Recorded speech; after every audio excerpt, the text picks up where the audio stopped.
Warning, this podcast has stories of real-life events and true crime that happens every day. These stories may contain adult language and graphic or disturbing details not suitable for everyone. Listener discretion is advised.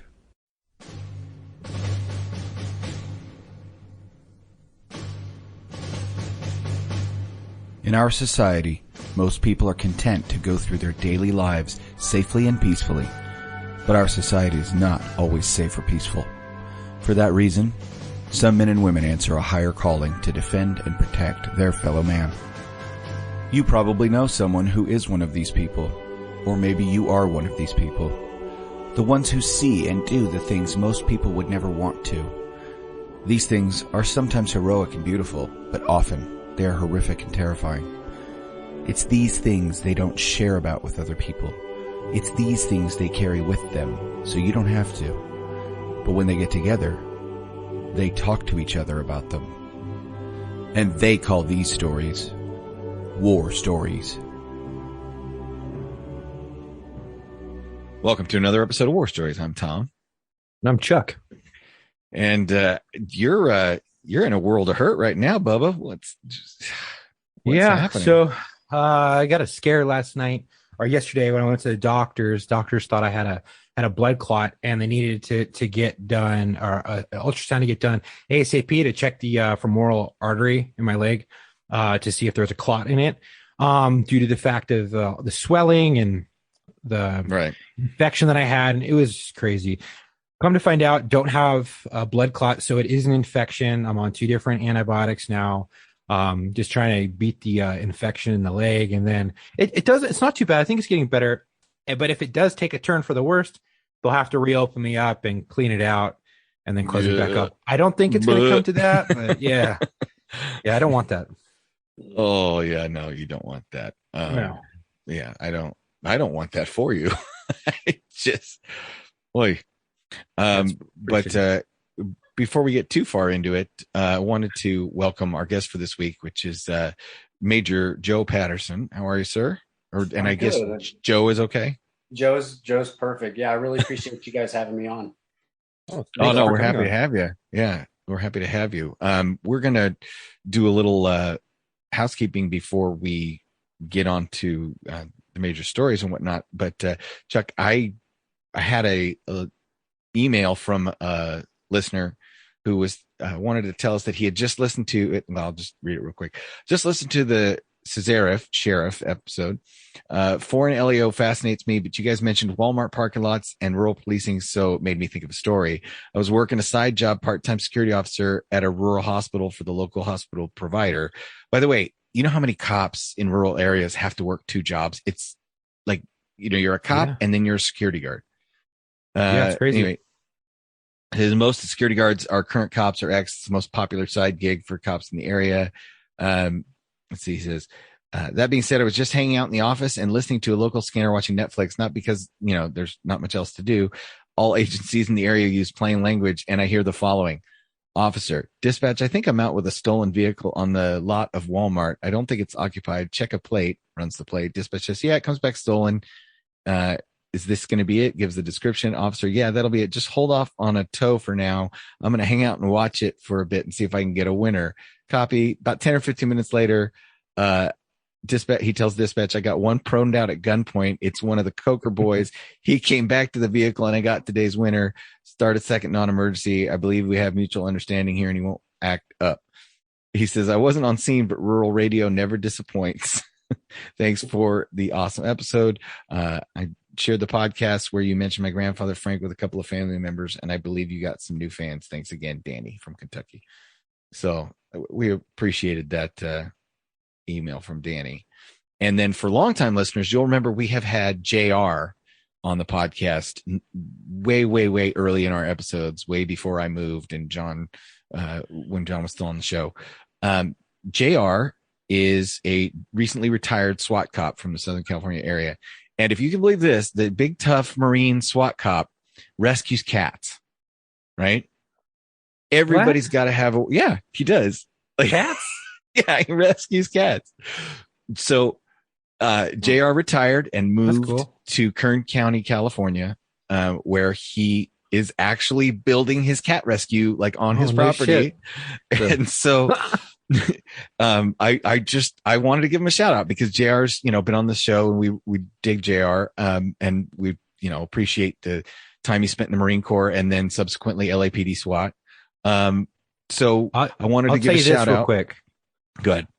I think the reason why he's a cat person or rescuing cats is because so many stations, doesn't matter what agency you work for, have a feral cat population that is like its own city. They fight with raccoons. They're everywhere. You come out to your car, your shop or whatever, your war bag, and there's like a bunch of cats roaming around. Right. So bet you that's I'm sure. Yeah. Years of work in the street. So I wanted to give a shout out to meowsalvage.com. You can email them at, rescue That's awesome. at meowsalvage.com. Email them directly. So it's rescue at meowsalvage.com. They are a registered 501c3 charity, and you can Venmo or PayPal at meow-salvage. Basically it says, we only solicit donations when needed, and we are trying to raise funds to finish and fence our 2 new cat buildings and recreational gazebo, which includes large quarantine and medical area. Equipment and electrical is needed. We have a few special cases we are working with, including a big kitty we call the Unit, who needs to lose about 18 pounds. He calls him the Unit. Yeah. That's pretty cool. That's a funny name. Right. So, I want to give a big shout out. If you guys if you feel like helping a SWAT cop who took it upon himself to rescue kittens in his retirement, help JR out because it's awesome. Everybody's got to have a hobby, and JR's is, he's a sniper and a cat rescuer, At the cat salvage. Yeah. Sounds like a good calendar, right? Or Sniper, oh my God. rescuing cats. I think Tacticats. We need it, JR. We got to get all of pictures of cool gear, right? Here's JR. Here's your idea, JR. Here it is. This is a freebie. Kitty in the molly pouch. Get a calendar, and you take a picture of your favorite tactical gear, but in every picture of your favorite tactical gear, different gear loadouts, you have a kitten. And then each month has a different kitten with tactical gear, and you Tacticats, and you sell the calendars. You'll have a palace for your kit. Just step 1, tactical gear. Step 2, pictures of kittens. Step 3, profit. That's all I'm saying. Yeah, that would work, I think. Anyway. So, Joe, we appreciate you coming on the show. Thanks for bearing through the housekeeping. I figured, helping another Marine out when he's trying to rescue kittens would be acceptable to both of the devil dogs present. Yeah, it is. It's Marines never let me down with the surprises that they can put out there. I can picture a big tough Marine sniper with a bunch of kittens. Right. Yeah, check this out. I got something that'll make your head spin. I spent the whole morning being a florist. And no shit. Yeah. I've been making boutonnieres, vase arrangements. All from the comfort of my couch. Hobbies. Dude, they smell good. They don't talk back. Again, they don't stink like shit. Love it. No, that's great. So, Joe, you are still, you're transitioning out of the Corps at this point, is what you said. So why don't you go take us back to the beginning a little bit and tell us how you ended up in the Marine Corps and rose to the level of major and now are transitioning out. Yeah, sure.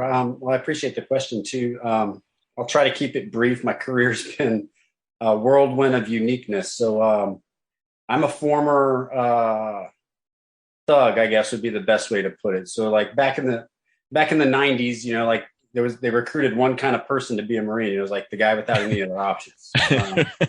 Right. I am part of that population where literally the recruiter helped me avoid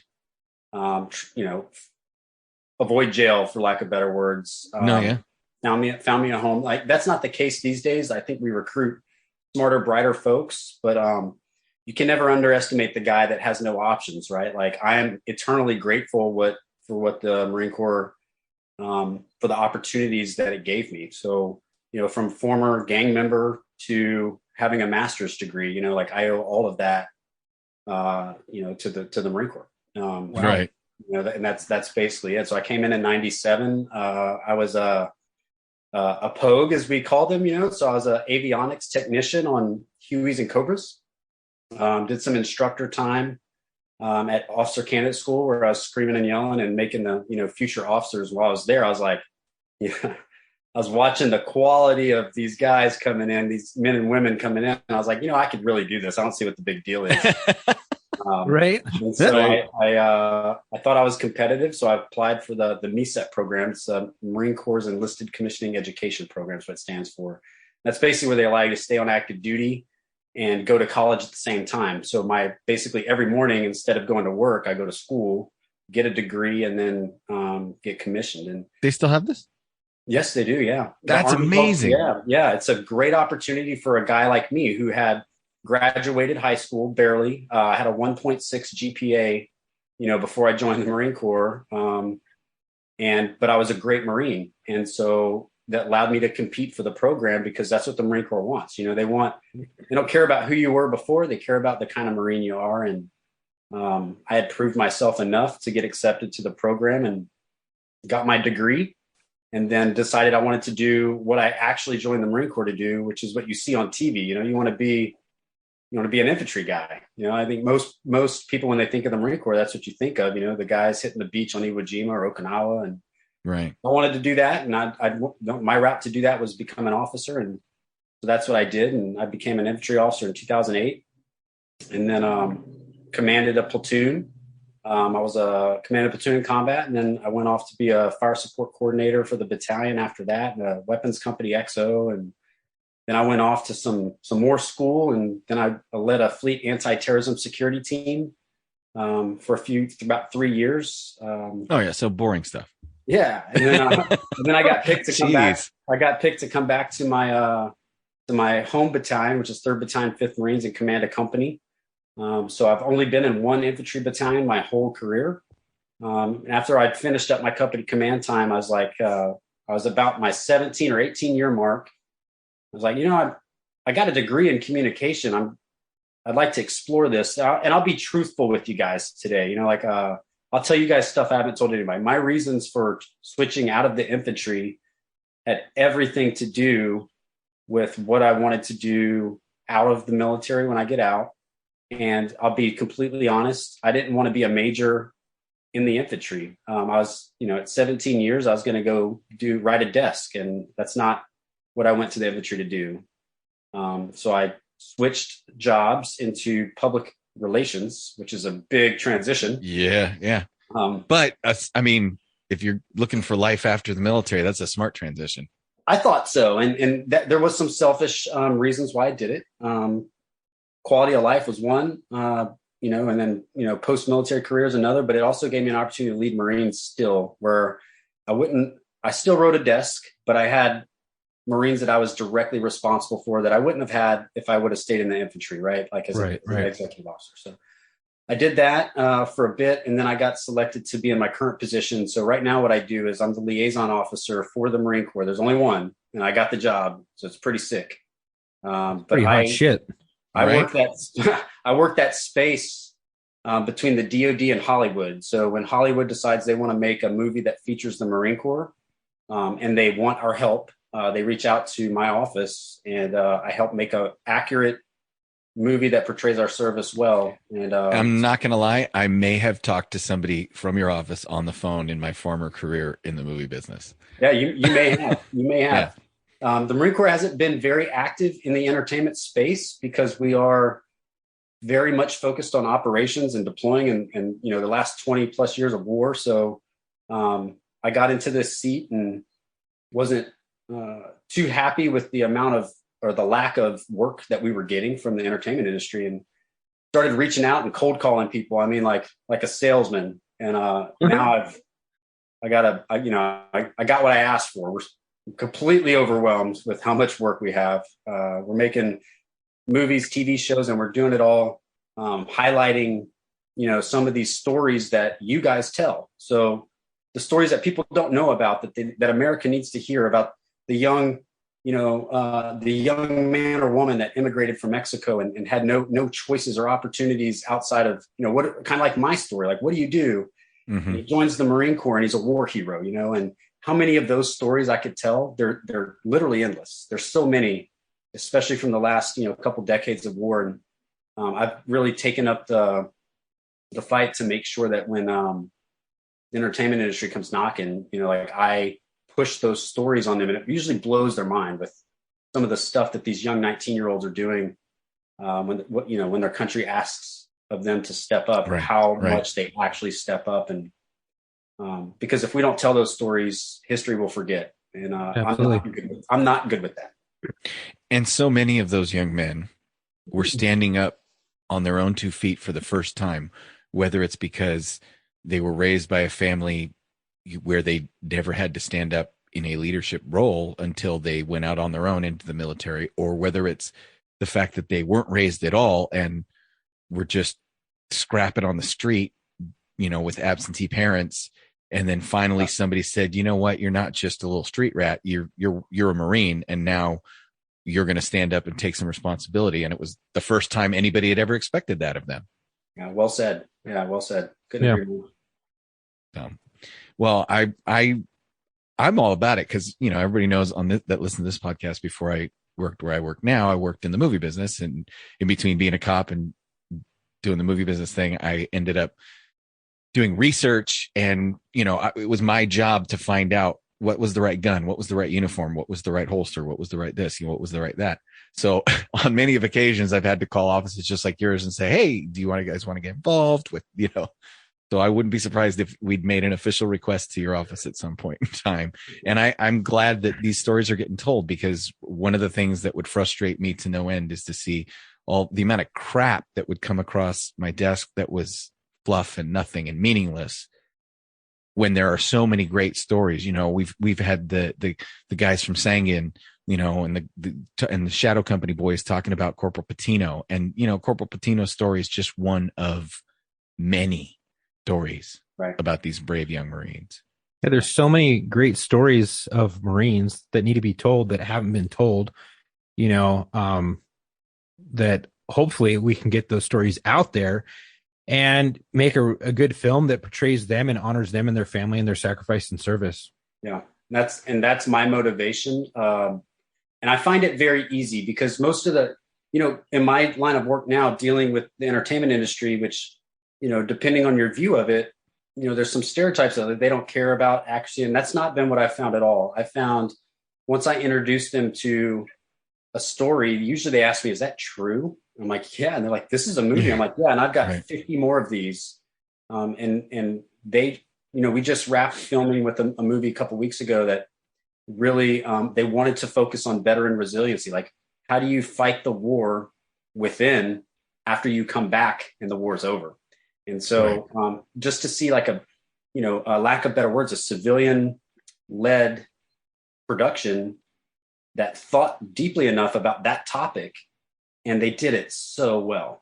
And I can't wait for that to come out so I can talk more about it. But there's some great Americans in the entertainment industry that really care. And it's our job is, in the military and first responders in general, right? Like, so many times where you find people are too humble and they don't want to talk about themselves, which is respectable.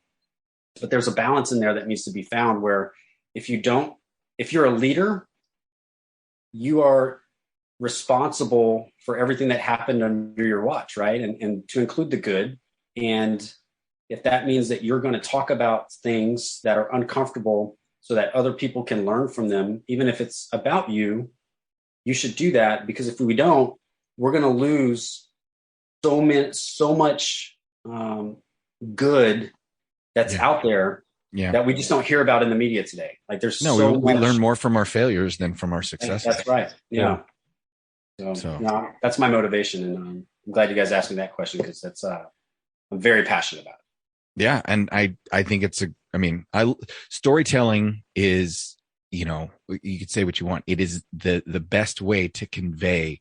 I remember when my daughter was in high school and she was going through the block of World War II, And she says, she says, Dad, you got to, I'm having a hard time with this Nazi Hitler, da da da da. And you know all about World War II. So I said, okay, you remember in Star Wars?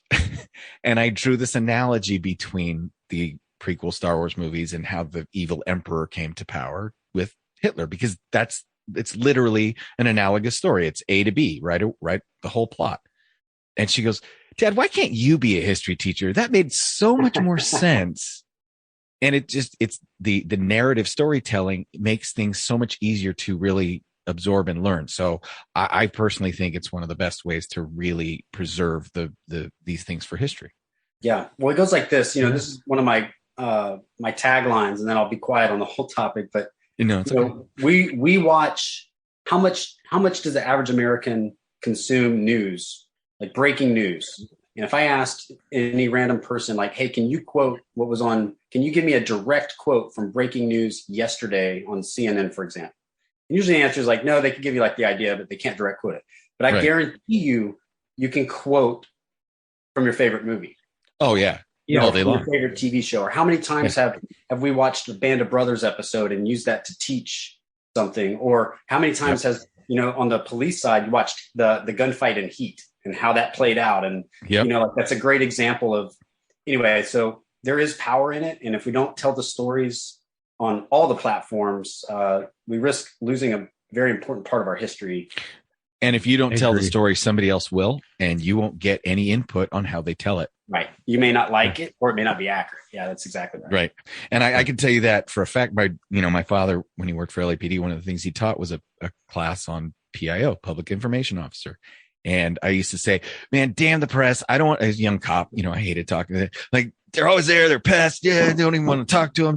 And he's like, no, don't stonewall them. Do not give them nothing. And I said, why? And he says, if you give them nothing, then in the absence of something, they will make up anything. That's right. Yeah. And there's so many agencies out there that will not speak with the media. And when you're watching it on the 5 o'clock news or the breaking news and Pursuit or whatever it may be, they make some crazy shit up. Like I was watching a Pursuit today on the news and it upset me so much. And they're talking about how the police came in contact with a vehicle on a radio call. The vehicle took off and barreled through a fence. And then the media is like, in the airship, they're hovering in the area of the last known location of the vehicle. And they're like, yeah, the police, they're chasing a vehicle for failure to yield and maybe a couple more violations, but really that's all they're chasing. And I'm sitting there yelling at the screen. I'm like, how about the felony vandalism for barreling through a fucking fence in a gated community? How about possible burglary suspects? You're chasing something because the agent. There's a reason they don't want to go to jail. Exactly. But the agency that's chasing doesn't chase for failure to yield. It's out of their policy. Right. And so if they just had a good PIO, public information officer, out there talking with them, or at least if they reached out and that PIO actually spoke with them on a more fluid basis to actually convey the story, it would be so much clearer and it would be so much better for those agencies, because then the media wouldn't be putting out bogus nonsense and making the public distrust the police, saying, oh, well, they're just chasing for a failure to yield. That's bullshit. Probably just a expired registration, and they're chasing them and they're being evil and mean. But if they actually tell them what they're chasing and why, and operational security, you keep it, you keep it short and sweet and to the point, but at least get the story out there so it's the correct narrative. So you don't have to sit there and backpedal later, because that news is already out there. Yeah. Yep. Yeah. And we call that maximum disclosure, minimum delay. Right. And it takes moral courage on the leadership to push that PIO out to the scene and be actively engaged with the media. And a lot of people are scared of that. It's a scary, it is a scary place to be. You're operating without a net. And, like I work with guys who are social media, and they're young kids who don't know, like, not a lot of life experience, maybe a lot of social media experience, but I tell them, you guys have to understand, this is real. This is the real world outside of your little texting bubble.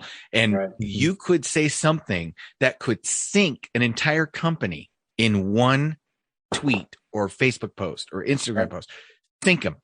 That's the world we live in. And, that's a hard thing. That's a hard responsibility. It's a hard place to live. So Yeah. it takes a lot of responsibility. Well, Joe, I appreciate you coming on, and I love love hearing about that background because it ties into my love for film. But the floor is yours, man. What is your story? Yeah, I was trying to turn my extra lighting on. Am I dark? No, you're looking good. Yeah. Okay. Yeah. So I think, there's so many topics. There's so much that I would want your viewers to hear. But I think what I'll do is I'll just start with kind of the context of my experience. And so, typically, and most times when I interact and tell these stories, I talk a lot about my boys, my Marines. But I think to get the benefit that I'm hoping to get out there, I'm going to talk about me today, which is a little bit uncomfortable, with hopes that other guys that are thinking about joining or that are already find themselves in a position like I was in, they can hear from me, right? And like the feelings and emotions that I experienced then and do now, in hopes that, like you said, learn from my mistakes, and then also just hear kind of what's out there in the world, and what are some things we have to do with. And so I'll rewind back to 2009 when I graduated infantry officer course, and I was given orders to 3rd Battalion, 5th Marines. It was 9 of us total are going to go to the Dark Horse Battalion and lead, national treasure, young men, only men at the time. Now there's men and women there, but only men at the time, and an infantry battalion. So we all go there, we check in, and this is a very storied battalion. If you or your viewers don't know much about it, it's the most decorated battalion in the Marine Corps. And every major, you listed a battle from a war, they were there, and that's a literal fact. It's a huge legacy that we stepped into, and a lot of pride in that battalion. I can't express that enough. Yeah, no pressure. Yeah, I mean, it's it is where you want to be if you're an infantry officer or a grunt, period, and very tight knit family, and so on. So we all check in, we get our platoons, we find out, hey, we're training for an eventual deployment on the 15th MU, so Marine Expeditionary. We're going to go on ship and operate in the Pacific or in a Persian Gulf somewhere. We're doing all our training, and as we go through the training, we get to we're doing a winter package in Bridgeport, California. So cold weather training, very Korea-like when you'd read about like a North Korea, Korean War stuff. And okay. we get the word that we're going to be deploying to Afghanistan, and we're going to go to a place called Delaram. Well, none of us knew what that was.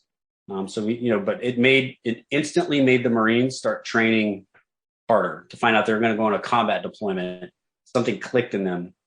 And I'll never forget the day when I was standing on top of this freezing cold mountain. We were done with our training. We were coming back, and when we'd gone up to start the training, we were a mess. I mean, we couldn't do anything right.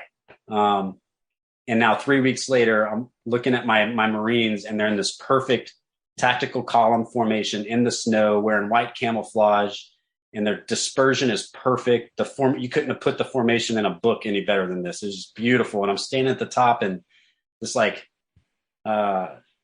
snowmobile is coming, and they all just kind of quietly get down and find their concealment, and then they disappear. And then he passes and stand up, and they move in. There's not a word being said. I'm standing on the top as the lieutenant, wanting to feel good about myself, but really I didn't do anything with them other than be with them. Their sergeants, their corporals really got them to that point. But I remember standing there looking down as they're moving, and I've never been so proud in my life. And I remember thinking, we're ready. And this is early in the deployment. And it was that specific day after that, my platoon bonded as a family. And every guy is going to tell you that they were a family when they were there. But when I tell you we were a family, I will tell you we still are a family. I talk to them, all 40, 50 of them, monthly at that's the longest span we'll go without talking to. I'll be able to hear from each and every single one of them within the period of a month. That's awesome. We're still we go to weddings, we travel across the country. We're that kind of group. That's amazing. Is, easy company type stuff. Yes, and that's what I felt like. I did. I felt like I was in an episode of Band of Brothers, and I was Lieutenant Winters, man, and I was like, Right. man, This this is is your boys. yeah, and I've and we had that kind of mentality that you've seen it like to really put a flavor on it in Band of Brothers, like where he corrects his buddy for never put yourself in a position to take money from these guys. Like we had Oh, yeah. that kind of leadership, and so we were cocky, and now we also think we're the best platoon in the whole battalion, and that's arguable because that battalion was full of platoons just like mine, and then we find out we're going to a place called Sangin. No one knew what Sangin was. We couldn't find any information about Sangin other than some guys who'd been there a couple of years prior, and then the Brits were there. So that's okay. So that's what I was going to ask you. Is this when the Brits were already there and they had to? Yeah. So the Brits, Brits had been there. They took 104 dead in 4 years. Holy shit! They weren't able to. They weren't manned and equipped to dominate in the area, and so they were like fed up with Sangin for the most part.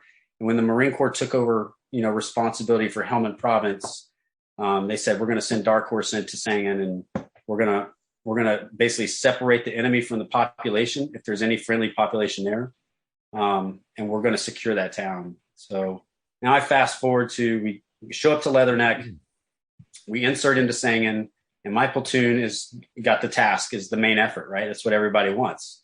That confirms we're the best. And so my commander put my platoon at a patrol base in the middle of a very dense urban area that also bordered the northern green zone. And so when you think of Afghanistan, a lot of people think desert, and that's true, with the exception of the Helmand River and the northern green zone area that's in Sangin. So just some facts is 75, I believe this is accurate, 75% of the world's opium, heroin comes out of Afghanistan, and 75% of that comes out of Sangin. So the drug trade and the reason to protect Sangin was entrenched inside of it. It was more than the Taliban that we fought, right? Because so many people had a stake in them not losing the poppy fields. And so we insert to our patrol base and we begin combat operations. The longest time frame that I went without being engaged by the enemy in a significant gunfight was 3 days and 7 months. So massive gunfights. Jeez. For 7 months straight. Took 26 casualties during that time, 2 killed. And it was literally hell on earth. The enemy, I'll just give them some credit real quick. They're not stupid. They were some of the bravest people that I've ever could imagine.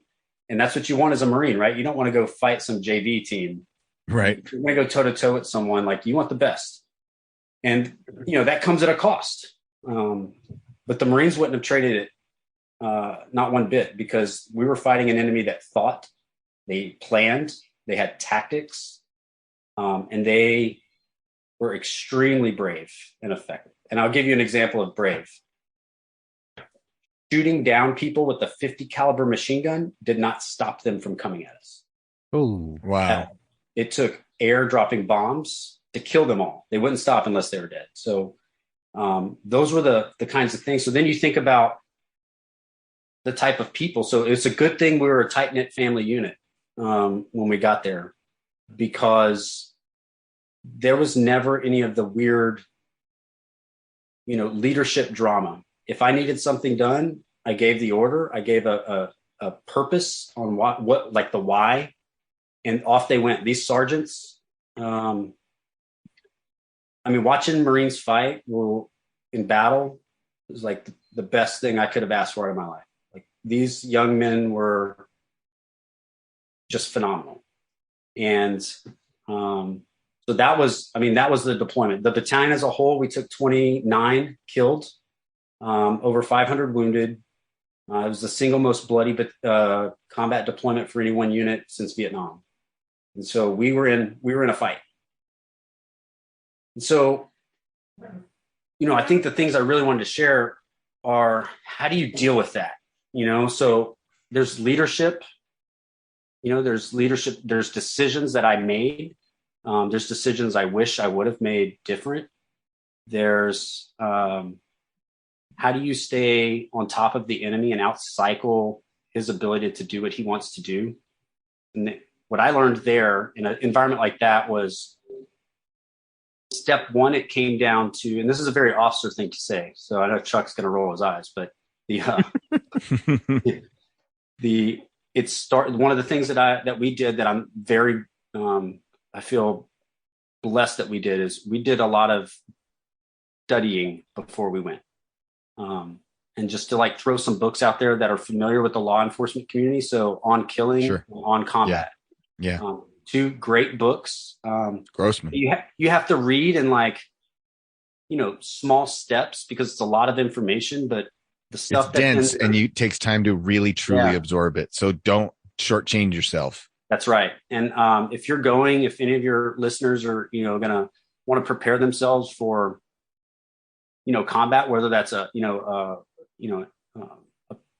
police engagement or whatever, I think On Combat is a great book to read about heart rate training and what to expect and how to get your hand-eye coordination and all those things that take place. And like knowing what to expect is important because when it does happen, it's good to not be afraid of it.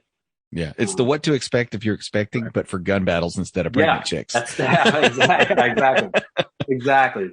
On Killing helped me a lot because what it taught me was, as a leader, one of the ways I can fight the psychological casualties and mental health casualties that we may encounter in a bad combat zone is to own my orders, right? So I send these guys out. They do what I ask them to do. They kill as they need to. They save life as they need to. But mostly in our deployment, we killed a lot. Taking the burden of that killing from them is my responsibility. And so letting them know that they did the right thing and letting them know before the killing happens that they are ready and they're going to make good decisions while they're out there and that I trust them. And what I have found in retrospect, after being back here, is the mental health of my family is still strong. They don't have regret. They don't have guilt for killing, but we do have guilt, like survivor's guilt, for the guys that we lost. And I'll talk about that a little bit too. But I think what I really want to share was, if you think you're going to go into a life or death situation and inflict violence on another human being, because that's what after the deployment's over and you come sit in a little office with books behind you and talk on a podcast, right? Like, right. Yes. Once all the sexy stuff is worn down and the history of it is gone, you're left with the fact that, the guy shooting at you was shooting at you because he believed in what he believed in and was ready to die for it. And you took his life. And in a lot of cases, it's his or yours, but the humanity behind it starts to weigh in on you, right? Like, I've killed human beings. Right. And when you uncompartmentalize that, so a lot of us, will box that up and it'll go in a nice safe box somewhere in your head. But over time, that box starts to erode and can, some of those memories and thoughts can leak out, and you got to be ready for that. Because if you're not, that's when you start seeing a lot of these mental health, issues that we have. And I'll just put a disclaimer. I'm not a therapist or a psychiatrist. I'm just, again, from personal experience, the way that, we deal with it is we studied all of this before we sent a round down range. We knew all of this before we killed in anger. And so as these things leak out in your mind, you start like one of the things I'm dealing with right now is the morality of it. I'm going to have to answer to God one day for every, person I put in the grave. And at the time, hell yeah, it's my greatest pleasure to kill a terrorist for my country, But when you start looking at the humanity of it, there's a wife or a kid out there who lost their dad because of my hand, or, you start humanizing it a bit and getting rid of some of the desensitization that's out there. And it really affects you in a lot of ways. And you just have to be good with it. And that's why studying before you go and knowing your rules of engagement and when you can and can't kill is extremely important, not just for military, but for all the first responders that are out there that are exposed to these sort of things is arm yourself with knowledge first, not afterwards. Know your policies, know what you're allowed to do and not allowed to do. And if you don't like what you're not allowed to do, argue to have it changed before you're confronted. Absolutely. Like stand up and confront those policies, because what you're going to be left with if you don't is guilt for not doing that later. Right. Yeah. Major, real quick, can I step in real quick? Yeah, please. I know you said that I probably would roll my eyes at the knowledge of the books and stuff like that, and that's absolutely, I do not. I think it is so important. I think before you even try to step foot into the military or first responder, such as a police officer or a firefighter, train your mind, because and arm yourself with the knowledge of what you are going to be facing when you're there. And then while you're in, continue the knowledge, continue training your mind, just like you were to go to the gym every single day. You need to train your mind, because your mind needs to be tough, and you need to have that in the back of your mind that if I step foot out today, there is a chance that I may not come home. I may have to fight for my life.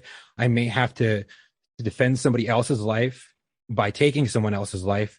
And if you're okay with that, you move forward, and then you go on to the job field that you want to go and do. And then while you're there, you continue to train, because I've seen it so many times where people, they train all the time, they shoot and stuff like that, but they don't train their mind, and then they freeze and they stop inside of a firefight.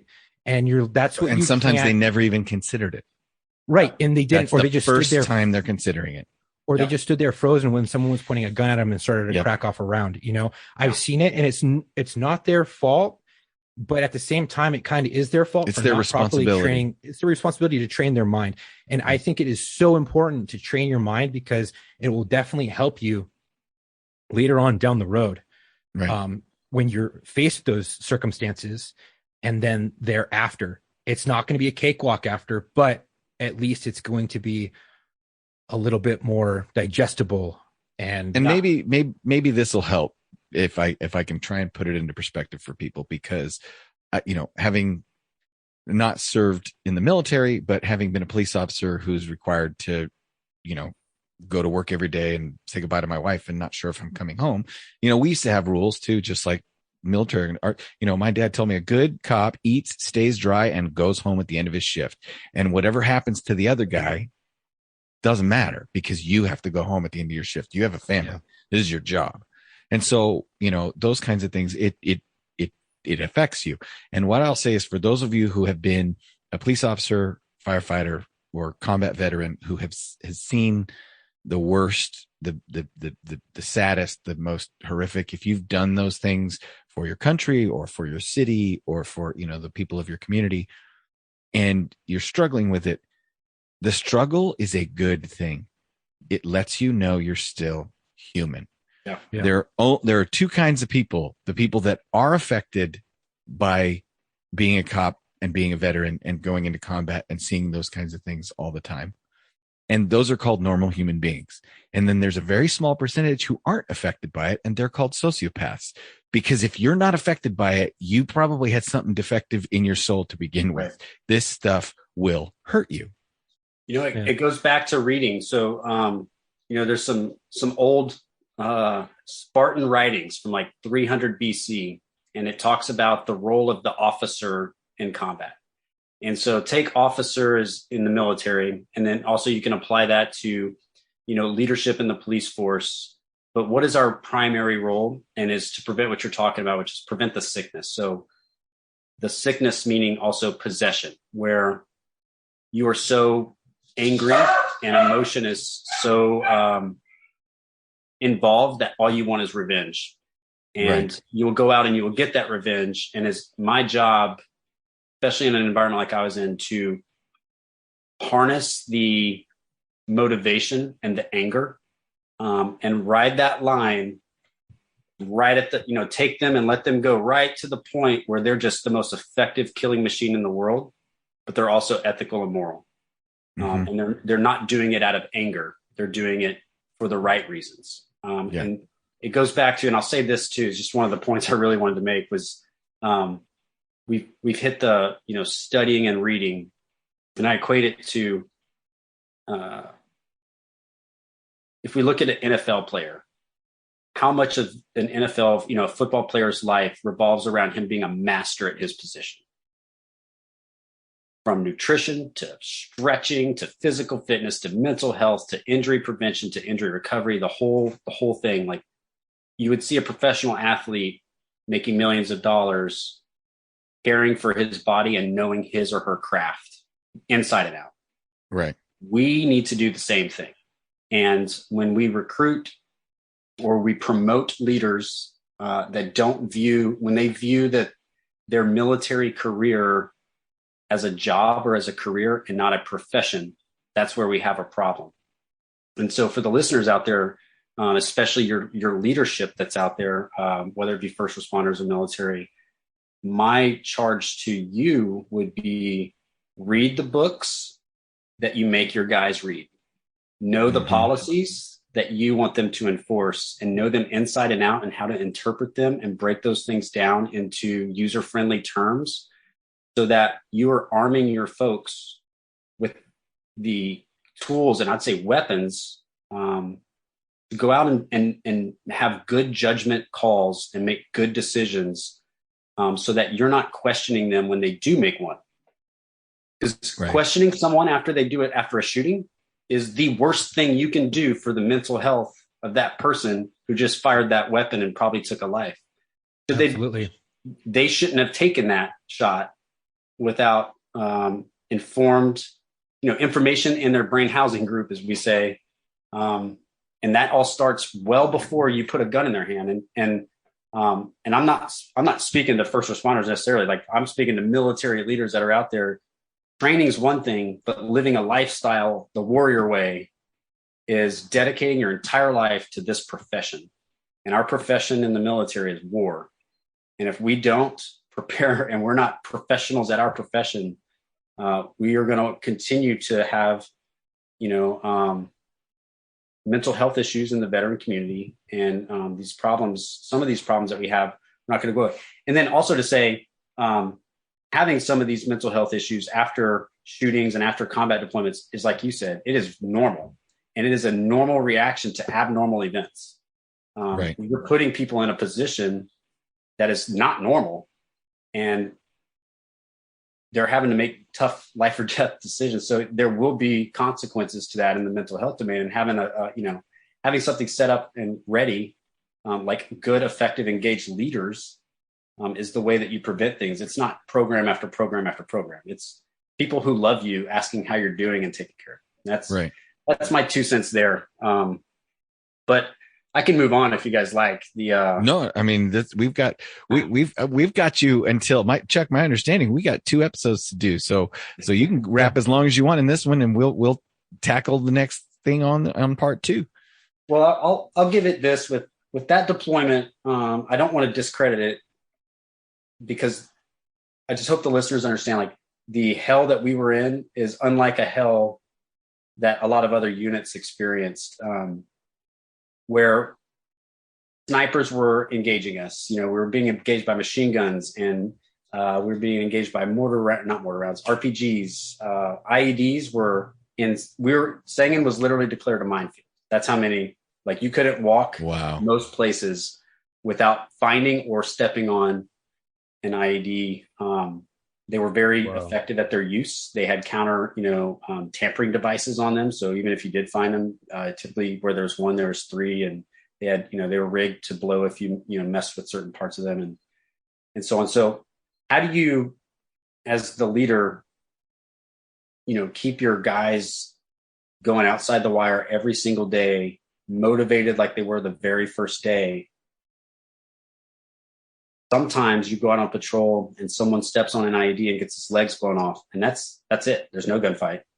Right. That's demoralizing. There's no one to shoot at. There's no one to punish for that event. And my answer to that is, I don't know if I did it right. I definitely didn't do it right every day.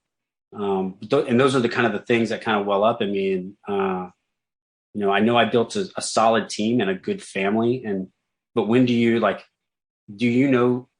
know my people well enough to know how to care for them individually every single day as different things happen? So There was one day where we had one of my Marines was killed, and my immediate go-to was find the squad leader, tell him, he did everything right and give him a hug. Well, this was the wrong guy to hug. He didn't want to hug. He was on his fifth combat deployment. It wasn't the first Marine that had been killed on his watch. And it was the most awkward thing I'd ever done. I've always been like pretty embarrassing that I thought that's what I was supposed to do. And what he really wanted was a task to go out again the next day and take the fight back out there. That's what he wanted. Right. And it took me a good couple hours to figure that out. But coincidentally, that was 11 years ago yesterday. Oh, wow. And so that's the story I was going to share with you guys tonight. It's the story of Irvin Cesares. And so I met Irvin. That's the stuff you sent me today, correct? Yes. Yeah. Yes. And that was all over Facebook today as well. Yeah. There was 11 years ago yesterday, one of the Marines from 3-5 did some amazing stuff and earned a Navy Cross. And at the same time, same day, like not 300 meters down the way, Irvin Cesares gave his life, earned a Silver Star, but I'd rather have him back than give his mom a medal, But right. I met him. So this is the kind of guy he was. And I think this one story, you just multiply this by all the guys in my platoon. This is kind of the typical story. We found out we're going to Afghanistan, and so did the whole Marine Corps. And so people were trying to come to the battalion to get their combat deployment because Marines want to fight. It's what they want.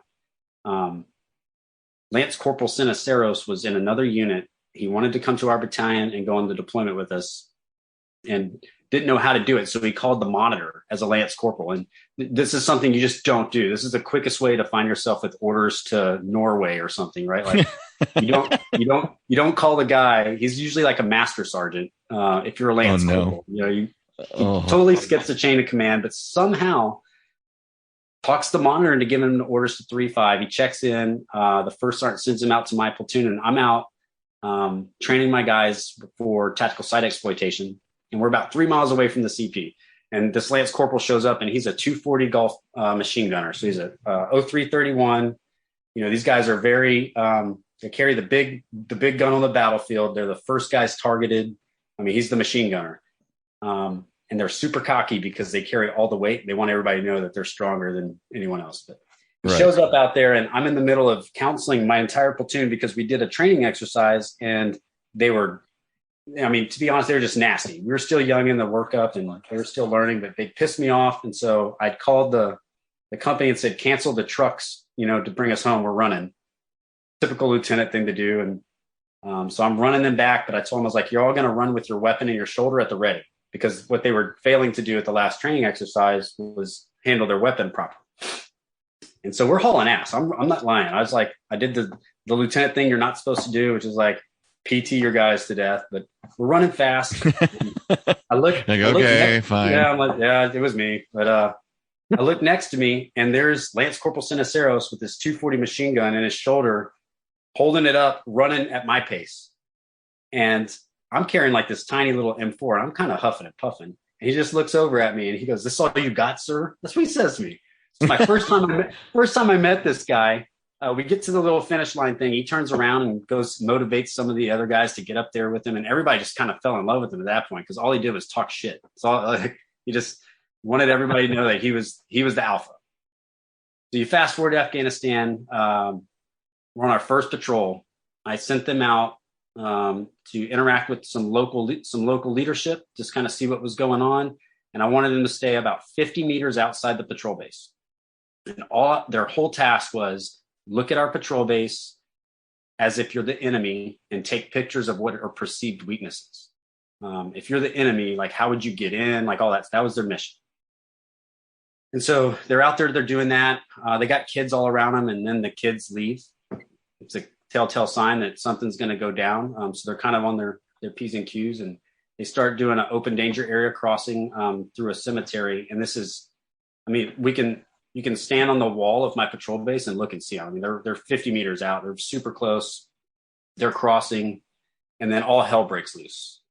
They were engaged so on their left side as they're walking was my patrol base. So a huge 10-foot HESCO wall with C wire. Right. On the right side Taliban firing positions, just blinking lights like a Christmas tree to the right. And they're all firing through these things that we called murder holes. So holes cut in this big wall that allow them to stick their weapon out and just get a nice, they get good fire. They can achieve good fire support or fire superiority from there because they can see us and we can't shoot through the hole. Right. And then they're taking fire from their direct front and their direct rear. So they have nowhere to go except into the bullets. Good for Cindy them. jumps. Cindy goes out in the middle and just starts unloading on his 240 and draws all the fire to himself. And he's just from the hip, just blasting away. And the Marines were able to successfully get through the open danger area to cover and then start returning fire. And then that firefight ends. And as they're moving over, they realize, because we'd only been there a day, they realize they can't continue the way they're going. They have to go back the way they came. So this is like, when we talk leadership, bad map study on my part, right? Like, should have known that before they went out. So the squad leader calls like, "Hey, sir, we're going to go back." I was like, "Hey, let's get some guns up on the wall just in case they engage you again." So we do that, and we're kind of ready. They start crossing in again from 3 directions. They're basically getting hit from front, back, and side, and we're shooting over their head at the wall. 2 Marines get pinned down behind a tiny little. I mean, they were like chewing on the dirt. This tiny little dirt mound. 2 guys are huddled back there. They can't get up because all the fire is coming at them. Then he's running across. He gets hit in the chest, stumbles to the ground, says he's hit, picks up his machine gun, and continues to run.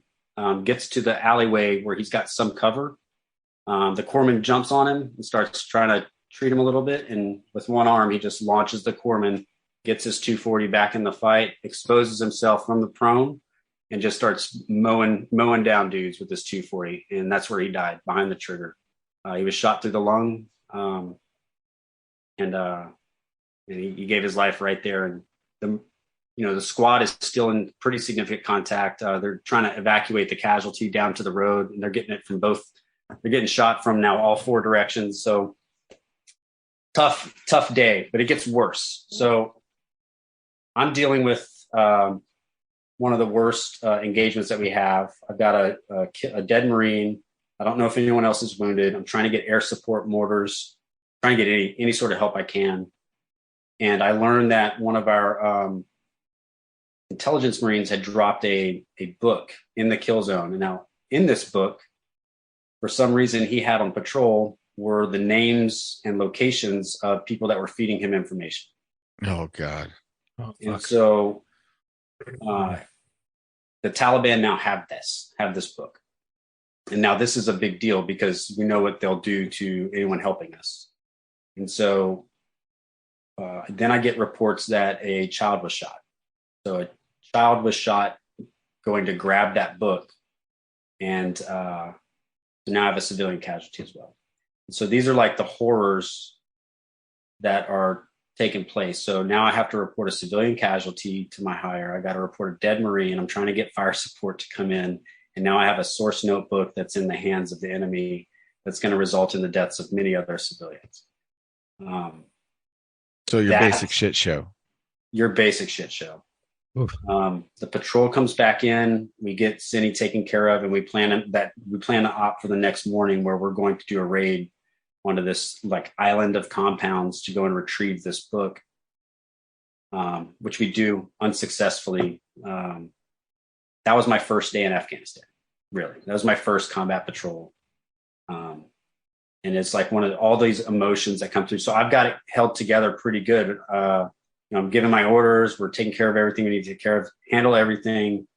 And then I go to piss that night and I just break down in tears. I'm like, what is happening to me? Like my emotions just came after all the adrenaline kind of wears out, just like you'll read in books that it tells you what happens after serious combat events. Correct. My parasympathetic nervous system finally did the old backlash on me, and I don't feel good, and I start bawling my eyes out, and I'm trying to keep it together because I don't want the Marines to see me cry and all these things. And now you're dealing with the thoughts of like, his mom's going to get that notification here in a few hours. I've got to send another patrol out in a few more hours. I've got a dead 5-year-old down the street that died because of us. Um, that's a bad day. That's a tough day. Also, the feelings of like, what did I do wrong? Right. What can we learn from this so that, because we have to continue.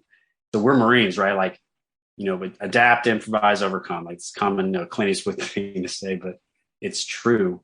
No one's pointing a finger at anybody in this particular, day. The worst person pointing a finger at me was me. And that was just a really, really tough day. And then, to this day, so that death of that Marine, when you look at like his background, like he was the guy I was talking about earlier, family immigrated over from Mexico, decided he wanted to join the Marine Corps. He didn't even tell his parents that he was going to Afghanistan. They found out when they got the knock at the door. Wow. Yeah. That's rough. And the only healing that we have, I won't say the only healing, but the biggest source of healing that we have is from that family still to this day. They love all of us. They love him. They celebrate his death as his birth into eternal life. They are a fantastic American family, if you've ever seen one. And they are unknowingly helping all of us feel like it's okay. Like we don't deserve to take what Cindy did for us away from him by feeling guilty about it. It's kind of kind of their mantra, right? Like he wanted to be there. He wanted to do what he was doing. The enemy gets a vote. It's no one's fault. It's the Taliban's fault. It's the enemy's fault, right? But you know what? It sounds like he knew where he was hit, and he knew he wasn't long. He knew he wasn't going to make it, and so he got the doc out of the way, and he used his last dying moments to die the death of a warrior and turn the tide of a battle. Yeah, he. When I tell people the short version of the story, he died squeezing the trigger. Literally died squeezing the trigger to save his brothers. Now, when you think about the humanity behind, like just the depth and layers to that story, here you have a man who wasn't even born in the United States, and we have like all these diversity discussions and all these things, but inside my platoon, we had people from every walk of life, every race. We had like different kinds of religion. You have this hodgepodge of people, which is so symbolic of what America is anyway. And willing to do anything and everything. We literally say the words, I love you to each other when we get off the phone, like you would like a family member. And we did even then. So if people could just take like any lesson out of what they could see in our military and our police, and like these people that come together and just want to do good and bond, like we're a pretty good damn country if we could figure that out. And the other thing I always say is like, hey, like the Taliban, they weren't looking for like, the brown, black, or white American to shoot. They were just looking to shoot Americans, right? Yeah, so like shooting red, white, and blue. Yeah, if they don't even care, like why do we care so much? Like it's frustrating for me on the military side because I'm not exposed to that sort of banter, I suppose. We're one family unit that will do anything for each other. But well, here's what I'll say about diversity, and this is people who've listened to this show for any length of time know this. When you take organizations and you talk about diversity only is a strength. It's only an asset when everyone from those diverse backgrounds is pointed in the same damn direction. Yeah. Whether it's church, whether it's the military, whether it's police officers, whether it's firefighters, you get them together and they bond over a common purpose, because a common purpose will beat out tribalist, racist, ethnic, whatever tendencies. The enemy of my enemy is my friend kind of a thing. So diversity is great, but just make sure that you're all facing the same direction, because as soon as you have diversity and people start to become individuals, well, now you're done. You're done. Yeah, that was, and that's what the military does. Yeah. You give everybody a common purpose. Yeah, it was a sad day, but also a beautiful thing it's such a weird conflicting emotions, right? Like watching those guys fight like that. And then like my little radio operator, he was probably 18, 19 years old. After the first big engagement, he gets on the radio and he's like, stand by for, Salter report. And then he's like, he gives me the perfect little report, just like he was trained to do, while bullets are flying all around his head for the first time in his life. Like people are trying to kill him. And he doesn't even know that it's a seriously bad engagement. It's like a normal gunfight. Like this one's pretty bad. And he's just rattling off his report. He's like, all gear and equipment accounted for. We're ready to move. I get this radio, and it calmed me down because I'm freaking out, right? Like I remember trying to talk into the radio, and I'm trying to not shout because I know it's loud, but I know the person on the other end is not. It's going to sound like I'm panicked. I don't want to sound panicked. I want my commander to know like I've got it, and so I'm trying to keep my voice at the right level, but I can hear it shaking as it's coming out. And I'm giving that report, and I bet you a lot of your listeners who've been in, stressful life or death situations can know exactly what I'm talking about. Yep. Yep, absolutely. Just trying to control the stress in your voice, but the stress in my voice. There's that. I don't want to be viewed as a pussy first, but at the same time, I need to communicate this stuff well. And if I'm panicked, it's not going to come over well, and I might lose the confidence of my commander, who might needlessly send more people to where I'm at, which might make the situation worse. Right. And so, yeah. Well, we give all of our guests, because I'm excited you're going to come back for part 2, because I want to hear the rest of these stories. We're out of time on this episode, but we will have more of this same stuff for part 2 next week. However, we always do give our guests a chance to dedicate their episode to a fallen brother or sister. And I have a feeling I can guess where we're going with this. So Joe, take it away. Yeah, I'd like to dedicate this to Urban Cesares and his family. He's got a large family here in the States. They're very special to me, and I could think of no better man, Marine, or person to dedicate it to. There's so many of us that wouldn't be here without him, and that's what drives me to do good every day. Is I'm hoping to make him and his family proud, and I want to be worthy of his sacrifice. So I dedicate it to Urban Cesares. Yep. 3rd Battalion, 5th Marine Regiment, India Company. And I've seen the little, Chuck sent me the pictures of the plaque. It's a really beautiful little memorial. It's really awesome. If we have permission, maybe we can post the pictures on our Instagram. And we'll tag in it and whatnot. Yeah. So I can't wait for you to come back. It's going to be awesome. Yeah. So just set that up with Chuck. All and Chuck, do you have anything as we close out? I would like to say that Marine is a true warrior, had the warrior spirit already embodied in him, and before he was even over there. And that is a true testament of the warrior spirit on the way that he selflessly put his life in front of his brothers and sisters to protect them, knowing that he wasn't going to make it. He didn't just lay down and say, all right, I'm done. He kept going, and that is a true and admirable thing, and it's the true warrior spirit. And I can't say enough on it. Until Valhalla, brother. I mean, there's 2 ways to die: on your feet and on your knees. He chose feet. Yeah, I would like to say this: all of our new stuff is in the store. We have been working tirelessly on some new things to come out, possibly for some cold weather. So keep an eye out for that. I'm working on a surprise. So keep an eye out in the next couple months. There might be something coming down the pipe. Aside from the cold weather, possible sweatshirt. I think we might do another. We did a pre-order for the last sweatshirt that I had. Let's give it a sneak preview. We're working on a newer version, an updated podcast hoodie. So we did a limited edition one, which was the concealed carry hoodie. It had the morale patch spots on it, stuff like that. We haven't brought them back to the store. We were going to do another batch, but Chuck wants to go with version 2. So that's a sneak preview. Keep an eye on our social medias. And there's possibly, I'm working on something right now. The logistics of it are a bit messed up, but I have some stuff squirreled away that even Tom doesn't know about. I'm going to make I'm making it a surprise for everybody that's involved.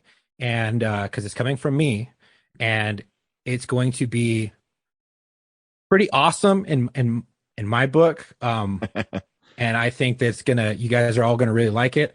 So keep an eye out for that. Like Tom was saying, we are gonna do a pre-order on sweatshirts here really soon.